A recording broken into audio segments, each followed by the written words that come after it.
SIR பணிகள் வெளிப்படையாக நடந்து வருவதாகவும் இதனை எதிர்த்து ஏன் போராட்டங்கள் நடத்த வேண்டும் என்று கேள்வி எழுப்பிய பாஜக மூத்த தலைவர் தமிழிசை சவுந்தரராஜன் இந்த பணி தொடர்பான புத்தகத்தை தாவேக தலைவர் விஜய்க்கு அனுப்ப உள்ளதாகவும் கூறியுள்ளார். சென்னை அசோக் நகரில் இது குறித்து அவர் அளித்த பேட்டியை தற்போது பார்க்கலாம்.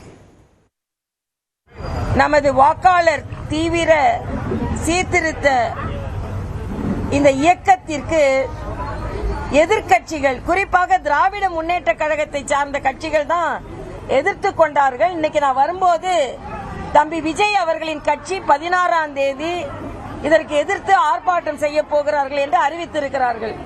இது வேண்டாத ஒன்று. 2 விதம். ஒன்று, ஏற்கனவே எஸ்ஐஆர்ல பதிவு செஞ்சவங்க அந்த எண்ணு எல்லாமே வர்றவங்களே வைத்திருக்கிறார்கள்.